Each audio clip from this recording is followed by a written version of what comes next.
están? Dios es bueno. Ayer no fue mi noche, evidentemente. No solo no me dejaron predicar, sino que además mi señora exhibió me pidió permiso. Resulta que cumplimos la semana pasada 29 años de matrimonio y yo dije, hace mucho no le regalo flores. Entonces le llevé un arreglo floral. Y pasaron como 48 horas y yo dije, ya la armé, ya la hice. Pero ella estaba orando para ver cuándo hablar conmigo y muy amablemente me dijo que las flores parecían de panteón. Entonces, yo oré al Señor para no tomarlo mal y Dios me dio sabiduría y entonces volví a hacer el intento como 2 o 3 días después y le puse una tarjetita alegando, o mejor dicho, aludiendo a 1 Corintios 13. El amor no se da por vencido. Y ahora sí le gustó el ramo.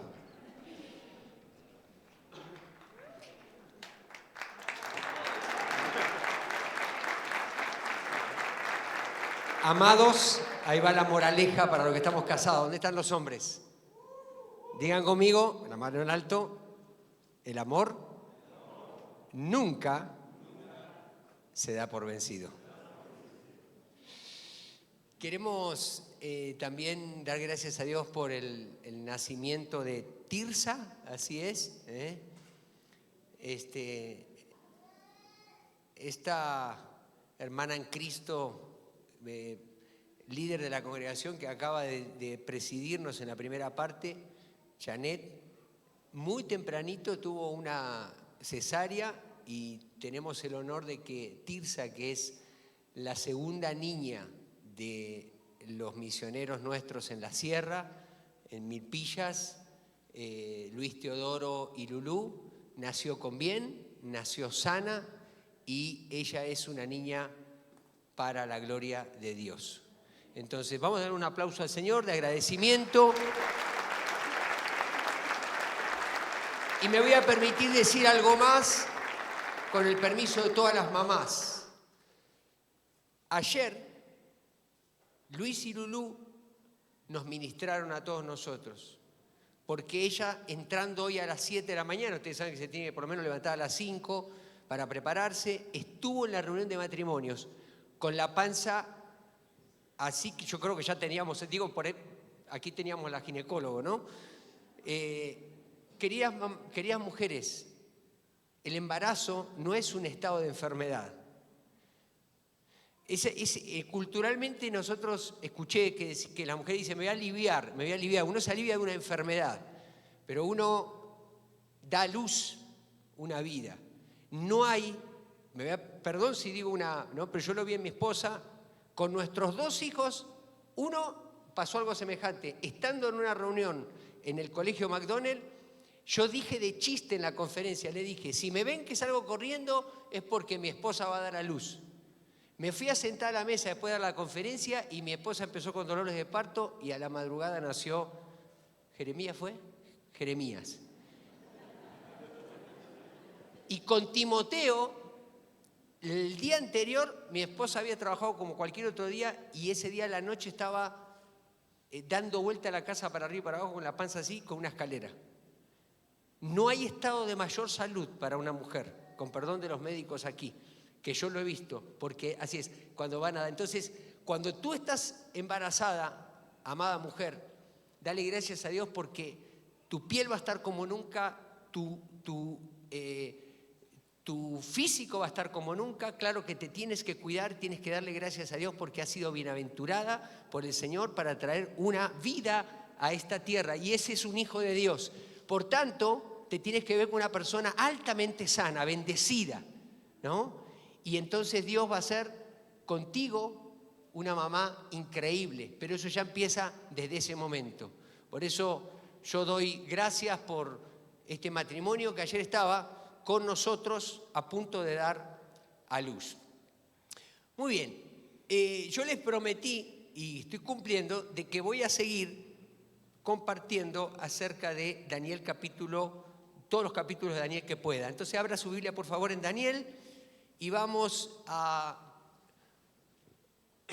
volver a leer el capítulo 1 porque vamos a considerar algunas cosas que la vez anterior no consideramos cuando predicamos acerca de sobresalientes. Te sugiero, si no escuchaste esa predicación, que la escuches, ya que te va a ayudar a ver el mismo pasaje que vamos a ver hoy con una perspectiva diferente, muy práctica, por cierto, para todos los que estamos en alguna situación de liderazgo o no, y especialmente también para los adolescentes y jóvenes. Pero hoy la aproximación va a ser un poquito diferente. Quiero que volvamos a leer Daniel capítulo 1, lo voy a leer rápido, quiero que tú lo sigas en la nueva traducción viviente, si la tienes, y si no, escuches la lectura. Daniel capítulo 1. Durante el tercer año del reinado de Joacim, rey de Judá, llegó a Jerusalén el rey Nabucodonosor de Babilonia y la sitió. El Señor le dio la victoria sobre el rey Joacim de Judá y le permitió llevarse algunos de los objetos sagrados del templo de Dios. Así que Nabucodonosor se los llevó a Babilonia y los puso en la casa del tesoro del templo de su Dios. Luego el rey ordenó a Aspenaz, jefe del Estado Mayor, que trajera al palacio a algunos de los jóvenes de la familia real de Judá y a otras familias nobles que habían sido llevados a Babilonia como cautivos. Selecciona solo a jóvenes sanos y fuertes y bien parecidos, le dijo. Asegúrate de que sean instruidos en todas las ramas del saber, que estén dotados de conocimiento y de buen juicio y que sean aptos para servir en el palacio real. Enseña a estos jóvenes el idioma y la literatura de Babilonia. El rey les asignó una ración diaria de la comida y del vino que provenían de su propia cocina. Debían recibir entrenamiento por 3 años y después entrarían al servicio real. Daniel, Ananías, Misael y Azarías fueron 4 de los jóvenes seleccionados, todos de la tribu de Judá. El jefe del Estado Mayor les dio nuevos nombres babilónicos. A Daniel lo llamó Beltsasar, a Ananías lo llamó Sadrac, y a Misael lo llamó Mesac, y a Azarías lo llamó Abed-nego. Sin embargo, Daniel estaba decidido a no contaminarse con la comida y el vino dados por el rey. Le pidió permiso al jefe del Estado Mayor para no comer esos alimentos inaceptables. Ahora bien, Dios había hecho que el jefe del Estado Mayor le tuviera respeto y afecto a Daniel, pero le respondió: tengo miedo de mi señor el rey, quien ordenó que ustedes comieran estos alimentos y bebieran este vino. Si vuelven pálidos y delgados en comparación con otros jóvenes de su edad, temo que el rey mandará a decapitarme. Entonces Daniel habló con el asistente que había sido designado por el jefe del Estado Mayor para cuidar a Daniel, Ananías y Misael y a Azarías, y le dijo: por favor, pruébanos durante 10 días con una dieta de vegetales y agua.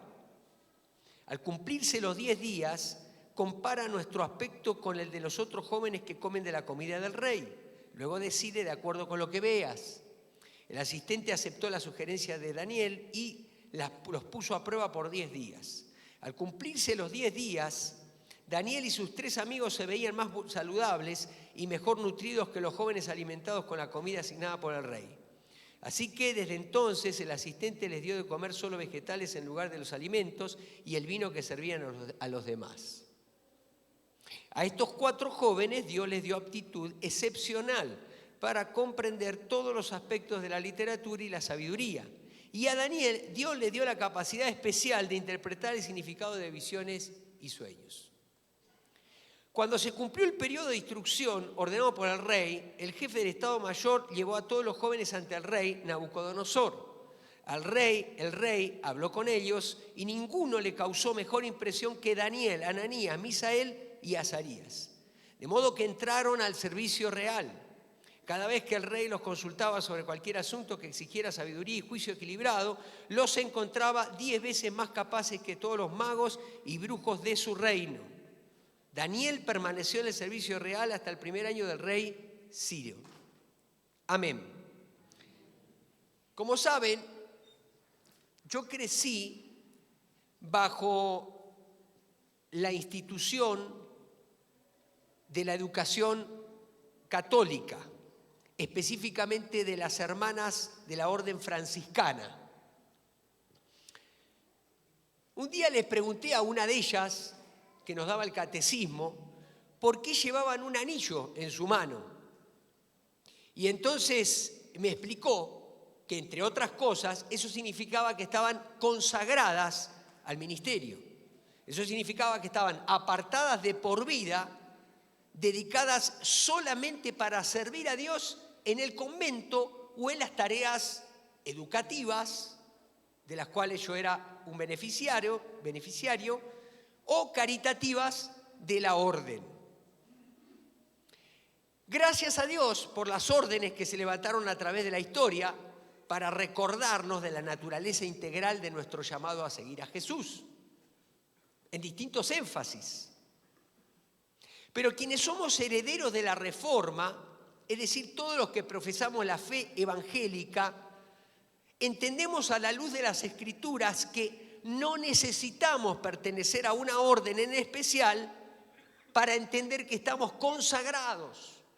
Todos los cristianos, todos los creyentes, todos los discípulos de Jesús, es decir, los que hemos creído en Jesús, que nos hemos bautizado conforme al mandato de Jesús, porque nuestra vida cristiana no comienza formalmente en el momento en que levantamos la mano o hacemos la profesión de fe, invitamos a Jesús a entrar a nuestra vida, sino cuando nos bautizamos. Cuando nos bautizamos, aunque el Espíritu Santo ya está obrando en nuestra vida y ya probablemente entró en nuestra vida, cuando nosotros nos bautizamos, estamos declarando públicamente, estamos celebrando espiritualmente que estamos identificados con Cristo. El bautismo es algo clave en nuestra vida cristiana. El bautismo no nos salva, pero el bautismo evidencia que eso que nosotros un día confesamos es algo real, porque lo queremos hacer. Y eso nos hace un discípulo de Jesús y nos identificamos con el cuerpo de Cristo, que es la iglesia.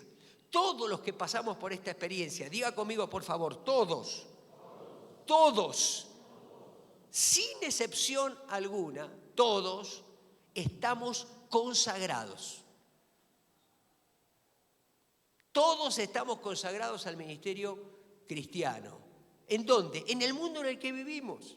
No todos nos iremos al monte a orar, no todos nos esconderemos en un convento a practicar algún tipo de devoción específica.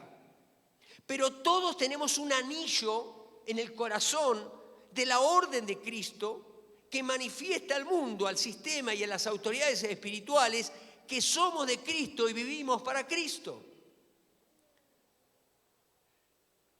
Algunos que están casados piensan que el anillo es algo que no es muy importante. Dicen, no, yo a veces cuando por ejemplo, vienen a la consejería matrimonial. Entonces venimos a buscar consejo para nuestro matrimonio. Luego les miro las manos. Diga conmigo. Tss. Y en la mayoría de los casos, cuando hay un conflicto severo, ¿qué creen?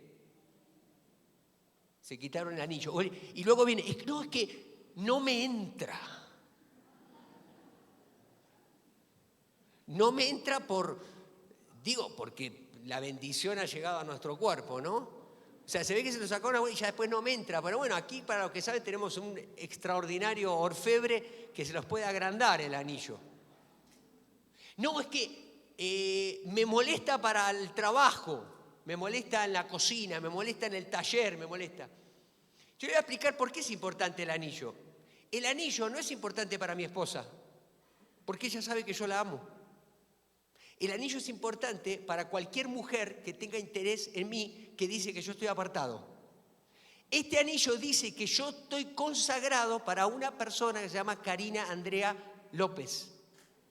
El anillo no es importante para ella, el anillo es importante para la sociedad, para las personas que me ven. Eso es lo que significa el anillo. El anillo te hace apartado y consagrado para esa persona a la cual tú le entregaste, te entregaste en matrimonio y eso hace que indique pertenencia, que indique que tú estás consagrado y lo tienes que portar con orgullo. Y incluso es una herramienta preciosa de resguardo. ¿Por qué? Porque cualquier persona que te vea bien parecido y que te vea con interés va a decir, este está apartado. Hay demasiado silencio. Esta no es conferencia de matrimonios. ¿Pero por qué quiero decir eso? Escúcheme, nosotros somos la novia de Cristo, ¿sí o no? La desposada. La desposada, tenemos el anillo de compromiso, ¿sí? Ok. El anillo no es importante para Dios. Dios ya sabe que tú le perteneces. ¿Para quién es importante el anillo? El anillo espiritual, estoy hablando, ahora el altar consagrado. Para el mundo, para que sepa que tú le perteneces a Cristo, y eso te compromete. Cuando tú en tu lugar de trabajo, te presentas y si hay una oportunidad, tú dices, soy cristiano orgullosamente, yo creo en Jesucristo y amo a Dios y Dios es lo primero, tú estás evidenciando que tienes un anillo que te ata, que te da pertenencia. Entonces tú te comprometes a lo que estás creyendo, te ayuda. Porque no te vas a hacer el loco, porque no vas a ser corrupto, porque no vas a decir mentira, porque no te va a quedar decir malas palabras. Te preserva, te ayuda, te compromete, te disciplina. Es bueno. Pero también el anillo espiritual es importante para el enemigo. Por eso nosotros oramos en voz alta y renunciamos en voz alta. Porque el enemigo, Satanás, el enemigo de nuestras almas, no sabe lo que tú piensas. Pero cuando tú confiesas con tu boca lo que crees con tu corazón, entonces él dice, ya con este no la voy. Y si ve que tú estás consagrado, si ve tu anillo espiritual en tu corazón y en tu vida diaria, caminando en consagración, entonces el diablo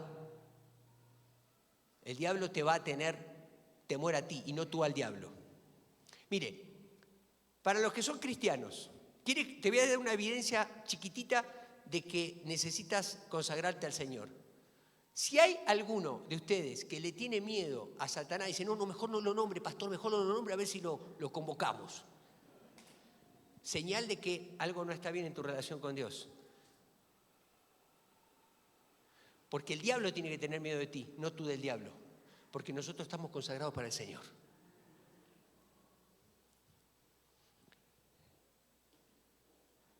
Si existe una historia en la Biblia que ilustre de manera elocuente lo que significa estar consagrado, es la de Daniel y sus amigos en Babilonia.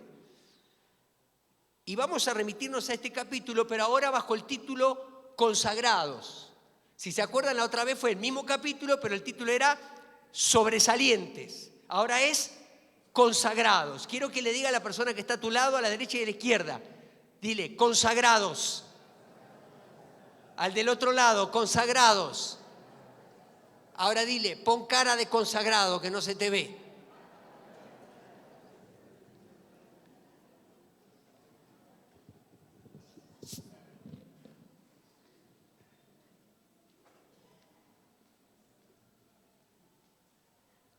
Primer punto, consagrados por soberana elección. Todo, siempre empieza y termina bajo la cosmovisión de que Dios es soberano. Por eso este capítulo comienza diciendo, durante el tercer año del reinado de Joacim, rey de Judá, llegó a Jerusalén el rey Nabucodonosor de Babilonia y la sitió. Descripción histórica. El Señor le dio la victoria sobre el rey Joacim de Judá. Interpretación teológica. El Dios de Israel le dio victoria al rey pagano sobre su propio pueblo. Este libro, la mayoría dicen que es como una autobiografía de Daniel. Él lo está escribiendo en tercera persona.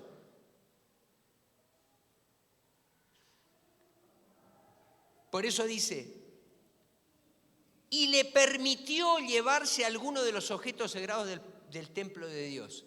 Cuando uno ve su vida a la luz, su vida, la historia, la historia de la humanidad, la historia de los pueblos, a la luz de este principio básico de la teología cristiana, que es que Dios es soberano. ¿Qué significa que Dios es soberano? Significa que nada en este mundo sucede sin que Dios lo permita. Nada. Nada, nunca, jamás se le escapó el control a Dios. Jamás. Lo que está ocurriendo en Medio Oriente, Dios lo sabe perfectamente y sabía que iba a ocurrir. Y lo que está ocurriendo en nuestro país, y los asesinatos, y los lamentables decesos por suicidio, todo eso, nada escapa a la soberanía de Dios. No es que Dios lo quiera, no es que Dios lo proponga, pero Dios lo permite. ¿Por qué? Nuestra mente finita no da para entender todo. Hay algunas cosas que podemos quizás entender. ¿No le pasó ir a una sepelio? ¿Cuántas veces nos pasó? Nos pasó con gente de la iglesia que vamos, y yo le pregunto, y pregunto para mí, cuando me toca hablar no sé ni qué decir, porque para mí le pregunto, una persona joven muere de cáncer, sus hijos quedan huérfanos, y digo, Señor, ¿por qué mueren los buenos y se quedan vivos los malos? Y Dios me dice, yo soy el soberano. Soy el soberano de la vida de estas personas, soy el soberano de tu vida y soy el soberano de la historia. Por eso el mismo pasaje termina con el cierre del concepto de la soberanía. Por eso Jesús se autodescribe como yo soy el alfa y la omega, el principio y el fin. Nada, nada, nada escapa a la soberanía de Dios. Dice, Daniel permaneció en el servicio real hasta el primer año del rey Ciro. Y ya vimos la otra vez, sacamos cuenta que habían pasado 66 años. ¿Por qué Daniel no murió joven? A ver, ¿por qué Juan el Bautista murió al principio casi de su ministerio? Su ministerio consistió nada más en preparar el camino del Señor. Y yo dije, pero Señor, ¿por qué este hombre, para qué habló? ¿Por qué no se cayó? ¿Qué tenía que andar diciendo a Herodes de los problemas de adulterio que tenía? La verdad, qué imprudente, dije yo, ¿no? O sea, si quería que lo maten, tenía talento el tipo, ¿no? O sea, ¿quién lo mandó a andar predicándole? Imagínese un Juan el Bautista acá en la puerta, en la mina, en la cafetería. Y que adúltero, y al otro y no sé cuánto, y mentiroso, que mentiste. Dios mío, que Dios nos guarde. Pero él tenía un ministerio. Y lo cumplió. ¿Por qué Dios permitió que Herodes sucumba a la promesa que le hizo a Herodías, ¿no? Y venía con la cabeza de Juan el Bautista? ¿Por qué? Porque Dios es soberano. El tema del libro de Daniel es la soberanía de Dios. Y todo el libro trata sobre eso, hasta que en un momento la declaración teológica más elocuente de la soberanía de Dios no está en boca de un creyente, está en boca de un pagano, cuando Nabucodonosor, después de la experiencia que tiene de comportarse como un animal, y Dios lo saca porque él se arrepiente, hace una declaración, ¿no es cierto?, como no se ve acerca de la soberanía de Dios. Fíjense, los israelitas tenían tatuado en su espíritu esta realidad de que habían sido escogidos por la soberanía de Dios. Es decir, que también esto nos muestra de que todo, hasta el hecho de que nosotros seamos cristianos, ha sido por elección de Dios. Somos hijos de Dios por su elección. Elección divina, Él nos salvó, no lo entendemos, es por gracia, no lo entendemos. Deuteronomio capítulo 7, versos 7 al 9, los que están tomando nota. Deuteronomio 7, del 7 al 9. El Señor no te dio su amor ni te eligió porque eres una nación más numerosa que las otras, pues tú eres la más pequeña de todas. Más bien fue sencillamente porque el Señor te ama y estaba cumpliendo el juramento que les había hecho a tus antepasados. Por eso te rescató con mano poderosa de la esclavitud y de la mano opresiva del faraón, rey de Egipto. Reconoce, por lo tanto, que el Señor tu Dios es verdaderamente Dios. Él es fiel, quien cumple su pacto por 1000 generaciones y derrama su amor inagotable sobre quienes lo aman y obedecen sus mandamientos. ¿No te has puesto alguna vez a pensar, ¿y por qué a mí? ¿Y por qué Dios me eligió a mí? Bueno, esto te da alguna explicación por la soberana elección de Dios. Nosotros como cristianos somos herederos de ese mismo llamado. Primera de Pedro, capítulo 2, versos 9 y 10. Pero ustedes no son así, pues son un pueblo elegido, son sacerdotes del Rey, una nación santa, posesión exclusiva de Dios. Por eso pueden mostrar a otros la bondad de Dios, pues Él los ha llamado a salir de la oscuridad y entrar en su luz maravillosa. Antes no tenían identidad como pueblo, ahora son pueblo de Dios. Antes no recibieron misericordia, ahora han recibido la misericordia de Dios. Cuando como cristianos somos conscientes de que estamos todo el tiempo, bajo la soberanía de Dios, eso significa que los destinos de nuestra vida no están librados a la suerte de un sistema o de un gobierno en turno. Estamos bajo la soberanía de Dios que reina por encima de todos los reyes de la tierra. Eso te tiene que dar paz. Eso te tiene que dar...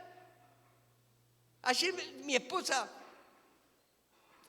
contó una anécdota de nuestro primer año de casados, que como ustedes saben no fue nada fácil. Parecía la guerra de dos mundos. Dos líderes, uno de la Patagonia, otro de Buenos Aires, viviendo juntos bajo el mismo techo. Y nos tuvimos que acomodar bastante.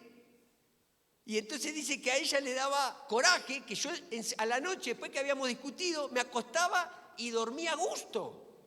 Y yo digo, ¿qué culpa tengo que la paz de Dios esté en mi vida? Y roncaba encima. A ver, ¿a poco no te da paz el hecho de saber que Dios está en control de todo? Y que aún la burrada más burra que cometiste, porque si yo les contara la mía, ni se imaginarán la cantidad de errores que cometí en tantos años de vida y de ministerio, pero aún sobre eso Dios tiene misericordia y nos la renueva y una y otra vez nos da posibilidades y hace que, como dice Romanos capítulo 8, 28, 29, si lo crees, aquellos que amamos a Dios, todas las cosas nos ayudan a bien a los que conforme a su propósito hemos sido llamados o convocados. Todo ayuda bien. Eso es parte del entendimiento de la soberanía de Dios. Y Daniel lo entendió perfectamente y sus amigos. Y en lugar de estar quejándose, a ver, Señor, ¿cómo puede ser que haya permitido que el rey Nabucodonosor, un rey pagano, venga y atente contra tu pueblo, Israel, y nos deporten? ¿Y ahora qué voy a hacer en tierra de extranjeros? ¿Qué hicieron ellos? Ellos estaban bien preparados, eran jovencitos bien preparados para la situación que les tocaba vivir y afrontaron la situación y llegaron a ser 10 veces mejores que los propios caldeos, que los propios babilonios, que los propios secretarios de gobierno. Ay, a mí me da tanta paz esto. Ahora que estamos todos así como...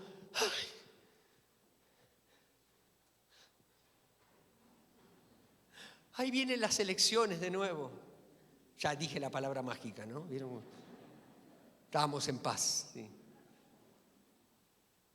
Vienen las elecciones como cada 6 años y gracias a Dios. En primer lugar, dale gracias a Dios que vives en un país que tiene democracia. Por lo menos tenemos democracia de nombre. Porque algunos politólogos dicen que en América Latina no existe la democracia. Y por ahí se hizo una película, bueno, no voy a mencionar más. Pero lo que quiero decir, dale gracias a Dios. Y participa. Y entérate. Y procura saber qué responderle a tus hijos. Y da razones e interésate. Y si Dios te convoca y te llama a participar, participa. Comienza en tu fraccionamiento. Comienza en la escuela de tus hijos. Empieza a hacer labor social. Empieza a intervenir en las decisiones donde tú estás. Como lo hizo Daniel y sus amigos. Dios es soberano. pero Él quiere usarnos a nosotros en medio de esa situación.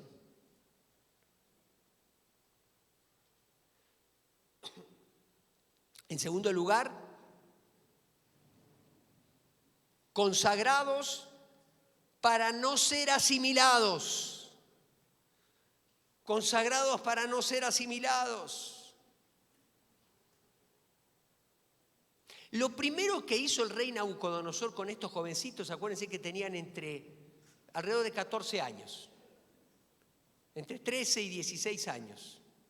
Lo primero que hizo fue cambiarles el nombre a través del jefe de Estado Mayor. Daniel significa Dios es mi juez o mi autoridad. Lo llama Belsasar, que significa Baal es tu protector, o sea, un dios pagano. Ananías significa Dios ha obrado con gracia y misericordia, pero se lo cambian por Sadrach, que es una derivación del nombre del dios caldeo principal, que es Marauk. Misael significa quién como Dios, pero se lo cambiaron por Mesac, el nombre de un ídolo caldeo. Y Azarías significa a quien el Señor sostiene o ayuda, y le pusieron por nombre Abednego, que significa sirviente del dios Nego o Nabú, es decir, otro ídolo caldeo. Así opera el sistema. Quiere que Dios deje de ser nuestra autoridad y nos quiere hacer creer que la protección depende del sistema. No quiere que confesemos que Dios ha obrado en nuestra vida con misericordia y gracia y que seamos testimonios vivos de un Dios inigualable, sino que desea que nos identifiquen con los ídolos de este mundo. El sistema no soporta que seamos alguien a quien Dios sostiene, ayuda y levanta, sino que quiere vernos sirvientes y postrados ante sus poderes. Eso es lo que quiere el sistema. Ante los poderes económicos, ante los poderes globales, ¿no es cierto? Adorando la Agenda 2030, subyugándonos y diciendo no se puede cambiar ahora todo tiene que estar alineado a la Agenda 2030, lo que diga, y como México se alineó, hacia allá vamos, y todo el progresismo y todo, no podemos hacer nada. Eso es una mentira del diablo, eso es un paradigma falso, porque tenemos presidentes en toda América Latina que se han levantado y dijo no voy a alinearme con esto. Paraguay, Ecuador, Argentina y otros, independientemente te guste o no te guste, se pararon frente a los poderes.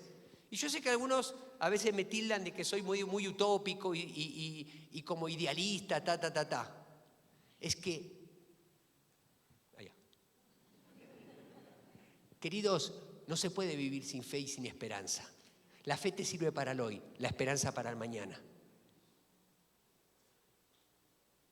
Y esa es nuestra realidad en Cristo, es una realidad. Es lo que nos tiene acá.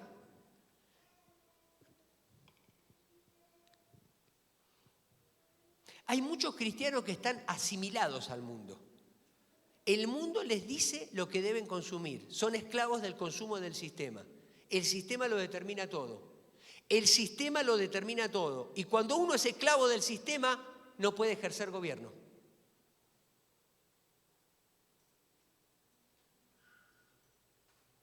Esto lo ves tú mismo en tu propia vida. Cuando tú eres esclavo de una pasión personal, desordenada, no puedes ejercer gobierno. Por ejemplo, los que son esclavos del tema de la comida saben lo que sufren cuando les ponen una cosa muy rica ahí adelante y lo ven, y cuando ceden, en el momento comemos eso, pero luego ¿qué tenemos? Culpa, la culpa propia de un esclavo, de alguien que está bajo una presión tan fuerte que no le puede decir a eso que sabes que te va a hacer mal. Tú sabes que estás acortando años de vida, tú sabes que estás haciendo un daño para tu sangre, tú sabes que estás haciendo que la insulina no funcione bien. Tú lo sabes y yo lo sé porque a mí me encanta comer. Aunque no lo crean. No me pongan un queso porque ahora mismo rompo el ayuno, y menos si es de la sierra, ¿no? Añejo. Me dice, pastor, ¿le gusta el queso añejo con gusano y todo? Le digo. Que lo pueda llamar queso y viene el queso caminando, ¿no? Con los gusanos.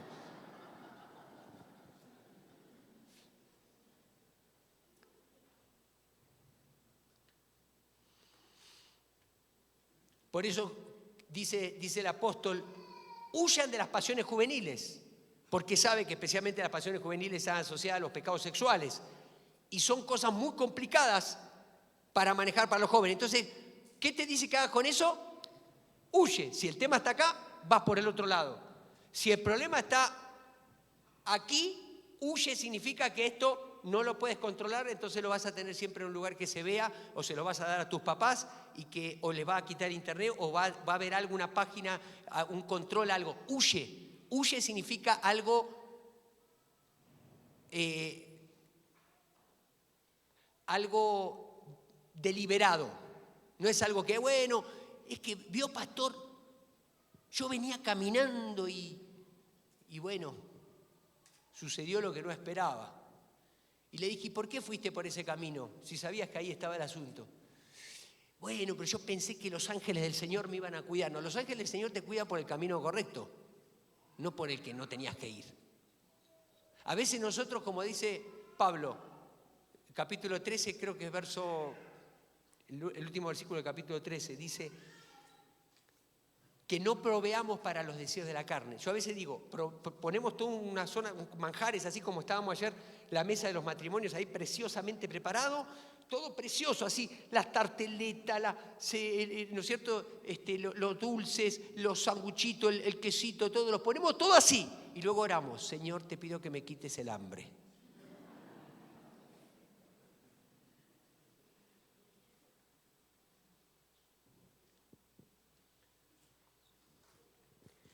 Daniel y sus amigos no pudieron impedir que el rey les ponga nombre. El sistema te va a poner nombres. Pero en cambio sí decidieron no sucumbir a que ese nombre defina su identidad. Te pueden poner un nombre, el que sea, pero una cosa es que tú dejes que ellos te llamen como te quieran llamar. Le voy a poner un ejemplo para que lo entiendan. En la sociedad en la que nosotros vivimos, latina y mexicana, y no lo entendí bien, yo no entendía bien esa escena del Chavo, ¿se acuerdan de dígame licenciado?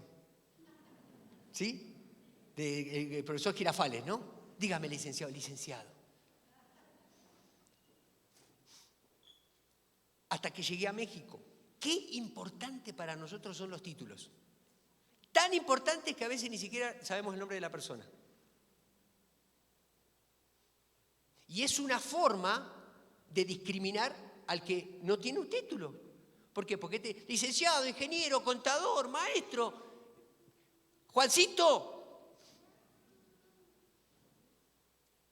Pero eso es una forma donde nosotros dejamos que el sistema nos nombre. Es decir, nosotros nos relacionamos en base a la profesión que tenemos y no en base a quién somos. Y entonces nuestro valor lo ligamos inconscientemente a lo que hacemos. Y si encima ni siquiera vivimos de lo que hacemos, está peor. ¿Cuántas veces no te subiste un taxi y te pusiste a conversar y de repente le decía a la persona y te dice, no, yo que en mi profesión ganaría mucho menos que acá, mejor manejo un taxi? Entonces está frustrado porque no hace su profesión, pero además está frustrado porque maneja un auto que ni siquiera lo lavó.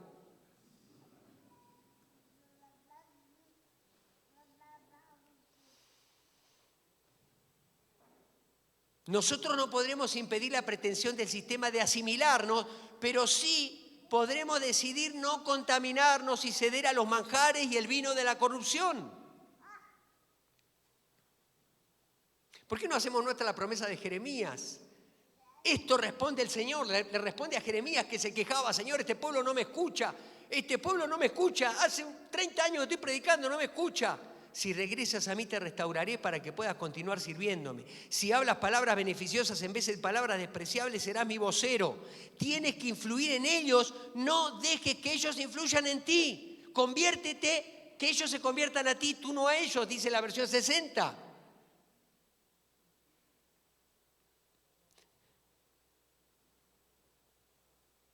Y luego dice, Pelearán contra ti como un ejército en ataque, pero yo te haré tan seguro como una pared de bronce fortificada. Ellos no te conquistarán porque estoy contigo para protegerte y rescatarte. Yo el Señor he hablado. Sí, te mantendré a salvo de estos hombres malvados. Te rescataré de sus manos crueles.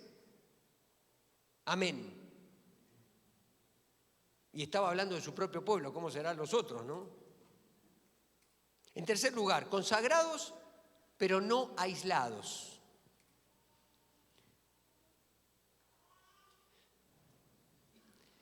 Ya vimos en el mensaje de sobresalientes cómo estos jóvenes permanecieron en medio del sistema, sin sucumbir al sistema. No solo que permanecieron, sino que en vez de pasar desapercibidos, fueron encontrados sobresalientes, es decir, 10 veces mejor que los demás.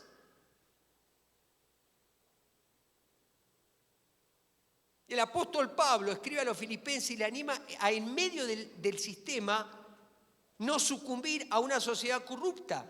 Queridos amigos, Filipenses capítulo 2, verso 12 al 15. Queridos amigos, siempre siguieron mis instrucciones cuando estaba con ustedes y ahora que estoy lejos es aún más importante que lo hagan. Esfuércense por demostrar los resultados de su salvación, obedeciendo a Dios con profunda reverencia y temor, pues Dios trabaja en ustedes y les da el deseo y el poder para que hagan lo que a Él les agrada. Hagan todo sin quejarse y sin discutir para que nadie pueda criticarlos. Lleven una vida limpia e inocente como corresponde a hijos de Dios y brillen como luces radiantes en un mundo lleno de gente perversa y corrupta. ¿A poco no tiene que ver eso con la palabra que Dios nos dio este año? De que brillemos como las estrellas del firmamento. Pero no dice allá en la sierra, vayan y escóndanse para brillar. Dice, en medio de una sociedad, en medio, ahí donde tú llegas al trabajo y lo que se respira, ¿no es cierto? Es que uno habla mal del otro, los otros hablan a espaldas del otro, uno está enojado con el otro y que la corrupción y todo eso. Dios te llama a brillar ahí. No asimilarte al sistema, pero tampoco aislarte. No sirve que te quedes en tu casa. La luz, Dios la diseñó para que brille en la oscuridad.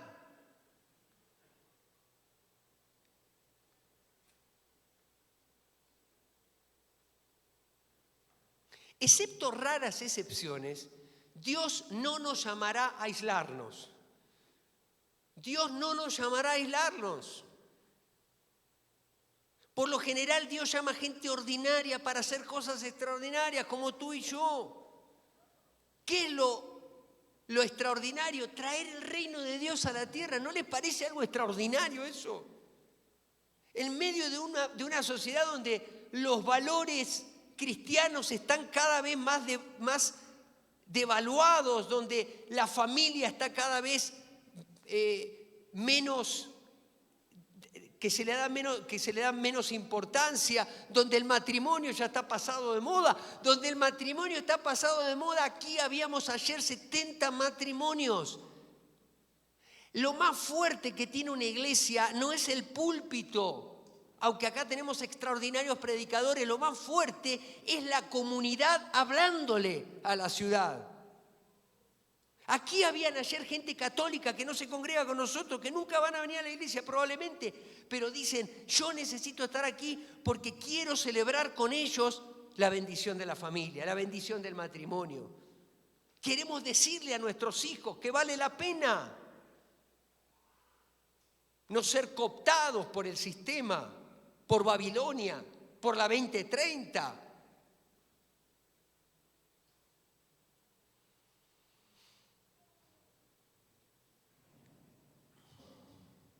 Esto significa consagrados, apartados del sistema, en medio del sistema, viviendo para Dios, dedicados para su causa y manifestando su presencia en medio de este mundo caído para que sea redimido.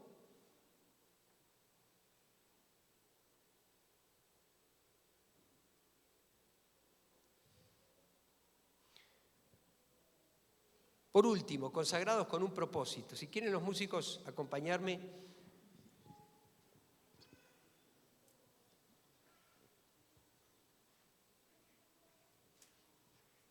Toda consagración, mis queridos, toda consagración tiene un propósito.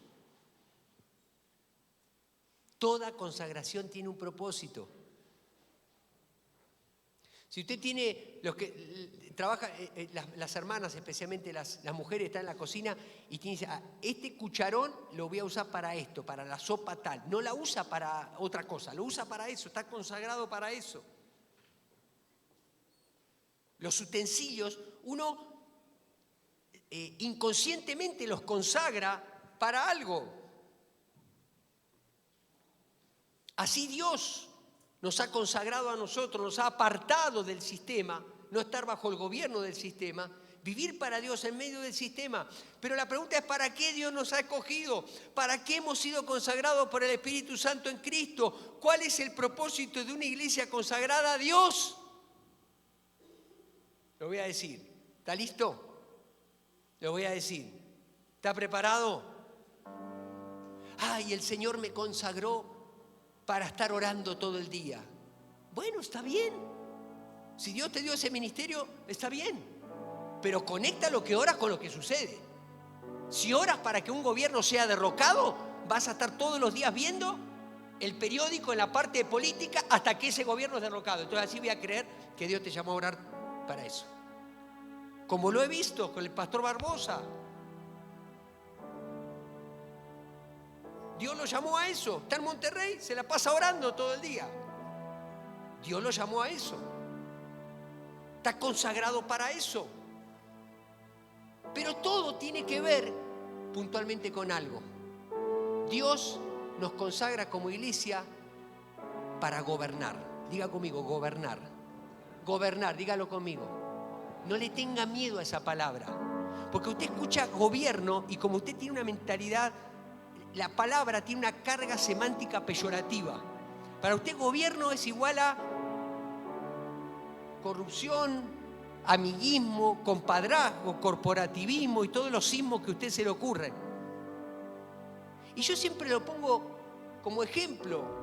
Si usted tiene hijos, Dios le dio la autoridad como padre. No es que no se pone a la mañana a ver, qué lindo, tengo autoridad, me gusta. No, usted usted no somete la autoridad al me gusta o no me gusta. Eso déjelo para el Face.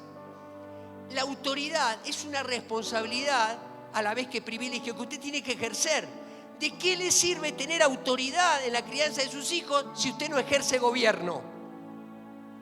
Gobierno a veces es abrazar, a veces es pedir perdón, a veces es dar una buena nalgada a tiempo. A veces es una buena plática, depende de la edad.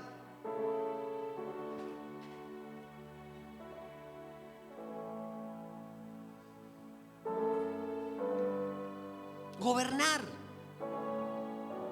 La única forma de transformar al mundo es gobernar.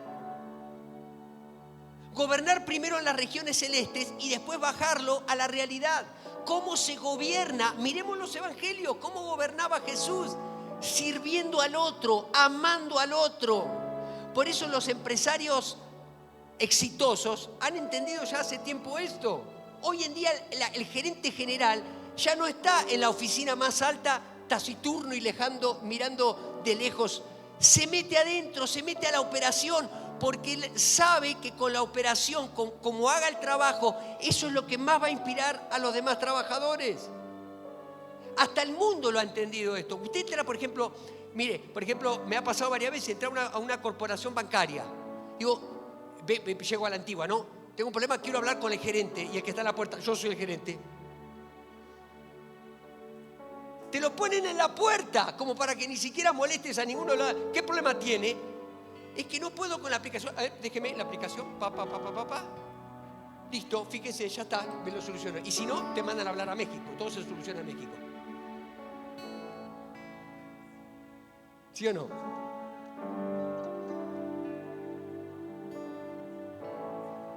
Sirviendo al otro, amando al otro, ensuciándonos más, transpirando más la camiseta.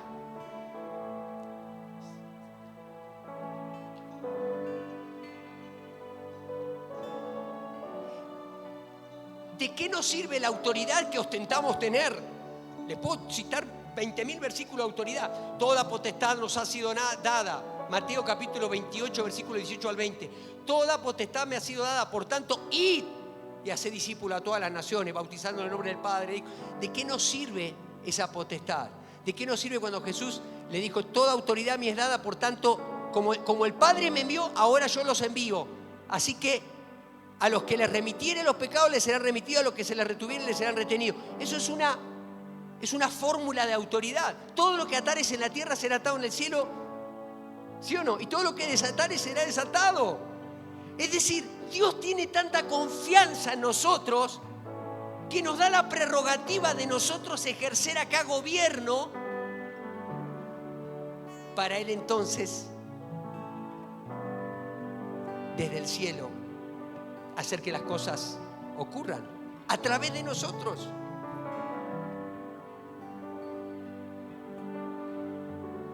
Daniel entendió tan bien esto que permaneció 66 años en el poder. Vio el paso de 5 reyes diferentes, de 2 imperios, Nabucodonosor, Evil-Merodach, Belsasar, Darío y Ciro. Y yo la otra vez le decía, algunos cristianos que conozco ni siquiera pueden atravesar un sexenio sin corromperse. Un sexenio, acá estamos hablando de 66, es decir, 11 sexenios. 11 sexenios sin corromperse. Intacto. Con el mismo espíritu noble, con la misma frescura, con la misma identidad y sentido de pertenencia que cuando era un muchachito de 14. Igualito.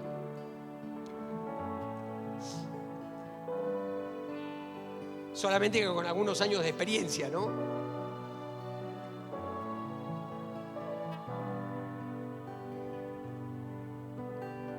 ¿Cuál fue puntualmente el propósito de gobierno donde se manejó Daniel? Preservar la vida de todo un pueblo que había sido deportado a Babilonia y que estaba profetizado que iba a estar 70 años cautivo. ¿Dónde te puso Dios? ¿A qué te puso a gobernar? Por supuesto, primero empieza por la casa. Quien no gobierna bien su casa no puede hacerlo en el trabajo, no puede hacerlo en otros lugares. No te van a creer. Daniel era bueno interpretando sueños, pero además tenía el don de conocerlos a priori, es decir, tenía el don de ciencia. Así que para el sistema, él era ¿sabe cuál era la profesión de Daniel? Por ejemplo, Daniel llegaba, vengo a la provincia del sur de Babilonia. Aquí llega con nosotros, ¿cómo le decían a Daniel? ¿El ministro del Dios de Israel? No. Era el adivino principal. Era el adivino de los adivinos. Dice que ninguno de los adivinos y brujos le podían dar el ancho a lo que daba Daniel. Entonces, tenía algún asunto especial. Él iba de parte de Nabucodonosor y tenía acá, adivino principal. Entre paréntesis, brujo. Para el sistema. Pero él aquí tenía el anillo de Dios. Y él aquí adentro la tenía bien clara. Dice, yo soy un siervo de Dios. Que aquí, por su soberanía, estoy sirviendo a un Dios pagano. Bueno, no a uno, a 5. Dios me tiene acá. No me he contaminado. No he comido los manjares y el vino de la corrupción. Por la gracia de Dios, puedo seguir siéndole útil a Dios. Porque él tenía claro que estaba consagrado. Diga conmigo, consagrado. Como consagrados que estamos los hijos de Dios, estamos llamados a gobernar en el lugar donde Dios nos ha puesto, como agentes de cambio, como ministros de paz, como siervos de justicia.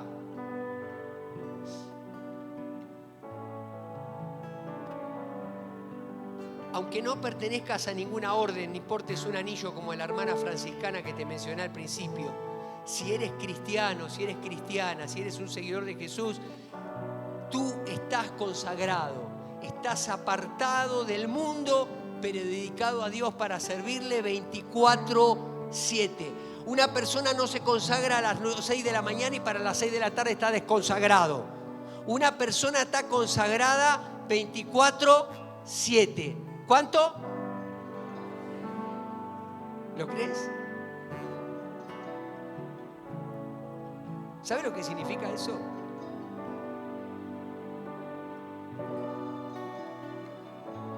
Me presento como... Eso es lo que dice Pablo. Romanos capítulo 12, versos 1 y 2. Por tanto, presenten sus cuerpos como sacrificio vivo. No se amolden al mundo. Nosotros nos presentamos... El cuerpo es el vehículo del alma y del espíritu. Ni modo que el cuerpo, el alma y el espíritu está por allá y el cuerpo por acá. Tú presentas tu cuerpo y entonces te presentas consagrado al Señor. Y dices, Señor, usa mis manos para tu gloria. Usa mis ojos para tu gloria. Usa mis pies para tu gloria. Usa mi mente para tu gloria. Yo te pregunto, ¿en esa oración hay lugar para el pecado? Cuando tú estás consagrado, cuando tú vives para Dios, toda tu energía la pones en servir al Dios Altísimo 24/7 y no tratar de resguardarte del mundo para que no te vea, de Satanás para que no te pise y de la iglesia para que no pierdas tu glamour. ¿Cuántos están consagrados? Cerremos nuestros ojos.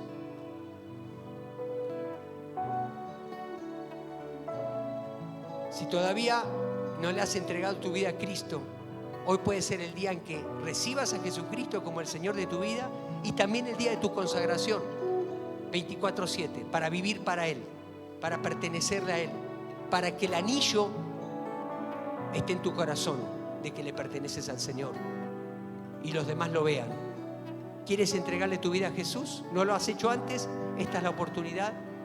Te quiero pedir en el nombre de Jesús que hagas esta oración conmigo y toda la oración la hagamos, toda la congregación la hagamos con ellos en voz audible. Los que están haciendo esta oración por primera vez, junto con todos los demás. Dile así, querido Dios, fuerte, querido Dios, yo creo que enviaste a Jesucristo a morir por mí en la cruz. Reconozco que soy pecador. Recibo tu perdón, me arrepiento de mis pecados, te entrego mi vida, me consagro al ministerio 24/7. Declaro que te pertenezco. Espíritu Santo, entra en mi vida y transfórmame a la imagen de Jesús. Amén. Permanece.